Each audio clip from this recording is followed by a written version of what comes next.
This exhibition at the LeMay House in Natchitoches on the second Saturday of February 2014 is really a major exhibition, and it's important not only for the body of work that Clementine Hunter did, but also for the fact that it's a part of the Tri-Centennial celebration.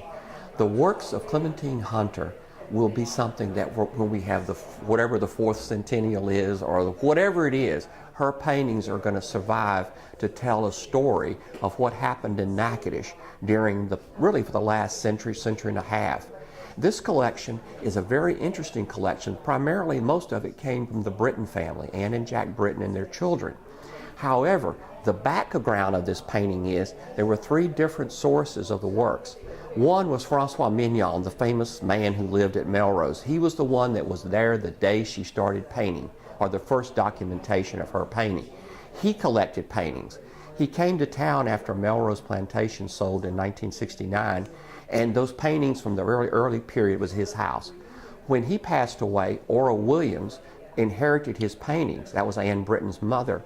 And Ora Williams had been a friend of Miss Cammie Henry's at Melrose. So she had known Clementine before she was ever painting.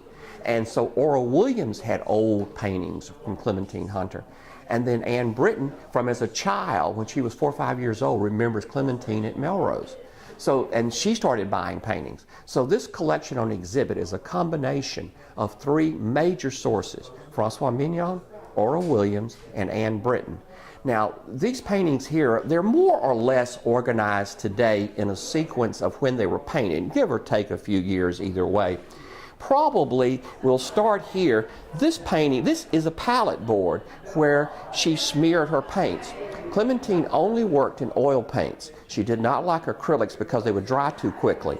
At the end of the day, she would just put a piece of cloth or a towel over this to the next day. She would squirt the paints on here out of the tubes, and then she would stir and blend her paints. That was one of the problems she had if she ever tried to repair or fix a painting, because she couldn't match the painting again. There was no way she remembered how she did it. She just took a brush and stirred the paint on the board, and whatever came out is what she used. Now, of course, there's pure white and pure black and maybe pure red, but all these other colors in here were things she created probably just once a time, because once they were done, she couldn't match it again. Of all the paintings in this exhibit, this is the earliest one. This one goes back to the early 1940s. There's no signature on it, and you can tell by looking at some of these works that she was really figuring out how to paint. She didn't know how. Remember, she had no training, and she had to figure out a way to make a picture. And this is a cemetery scene with birds, and it's really an extraordinary piece.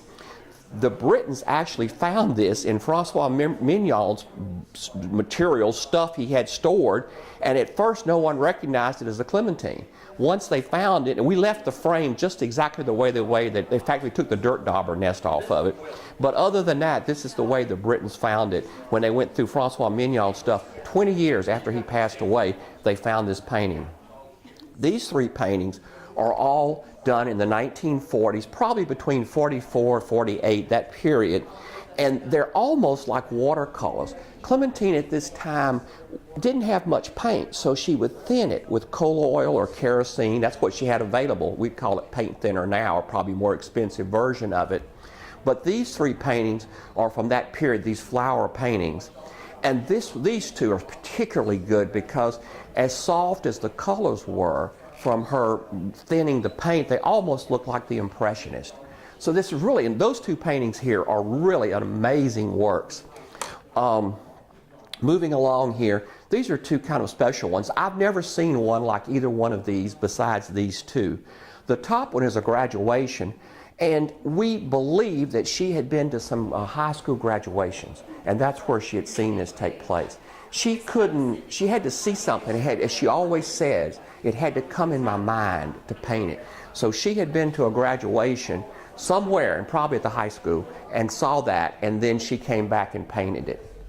This one is probably one of the outstanding paintings in the exhibit. It's birthing a baby. Besides telling the story of a midwife coming to the plantation to deliver children, is how all the kids were more or less born. There was no doctors out there to deliver babies.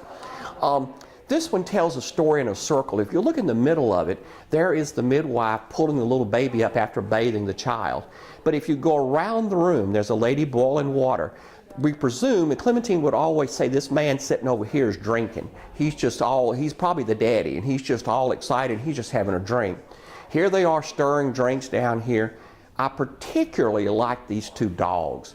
The one standing, I'm not sure if he's sitting on his butt or he's standing up, but he's doing something. These are great dogs. And we presume, we don't know what that brown object is. It's probably, they had birthing chairs they used for the mother to deliver the baby. This is a kind of a mystery to us.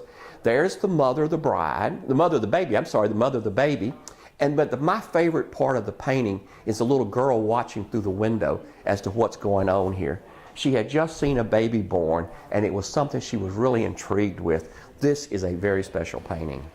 These paintings here have a religious theme to them. The first two are really nativity scenes, are related to the birth of the baby Jesus. Here's Mary, the baby Jesus. There's Joseph with the staff. I particularly like the little angel flying in the sky. This one is a similar version of it, done differently. Francois Mignon called that one the gift of the Magi. There were Mary the baby, there were the three wise men, there were angels, the manger, the barn, and there was Joseph with his staff over there. A wedding. Notice in this wedding picture, Clementine tended to paint people by size as important as they were. So there's the bride's the largest figure, the maid of honor's next. The groom gets small, and the smallest one is the preacher. She had less thoughts for the preacher. This Baptist preacher, she always made the preacher small. This painting is very interesting in that we know this painting was exhibited at her first exhibit in St. Louis, Missouri in 1952. It's a funeral scene, and it was given to Anne and Jack Britton when they got married. And Francois Mignon gave it to him. It's kind of odd to give a funeral painting. But that painting, and it's on cardboard, was done, we know it was completed by December 1952 because it was exhibited in St. Louis. Here are three scenes related to recreation. The top two are parties out in the yard. Well, actually, the top three are parties out in the yard. And the bottom one is a hunting picture. You can see the horse, the man rode, there's the hunter in his camouflage. But my favorite part of this one is the deer. Look at the antlers sticking out of the bushes with all of his headgear, the antlers. But look, here are two hunters with their shotguns about ready to shoot the deer. So that deer is in danger. That's a hunting picture. She did some hunting paintings, but these are really special ones. This is an early one. The next one to look at here involves work at the plantation. I particularly like this cotton picking one. And with the blue skies, Francois Mignon would tell a story that the painting actually had about 6 to 8 inches more blue sky.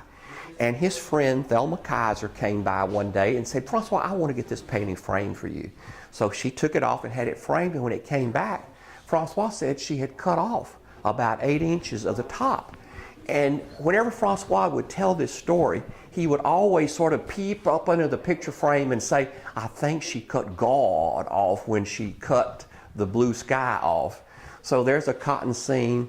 Here is a scene here. This one involves, we believe it's picking figs because they're boiling in here on the table. They're climbing up in the fig tree to pick figs. This one is pecan picking. Then you can see, I don't know if you can tell it, but there's pecans falling. There's kids up in the tree shaking the limbs. And one guy's having a drink sitting over here watching everybody else work. And one of the most famous themes in her work are cotton picking pictures, and this one is an early one. She, eventually ended up painting where 2 rows of people with people going picking cotton. This is when she was figuring out how to paint a picture. And look at these ladies picking cotton. Notice usually they're always women, sometimes men, but she generally painted women as the cotton pickers. This is an excellent one. And down here are sort of some random pictures. A great flower painting.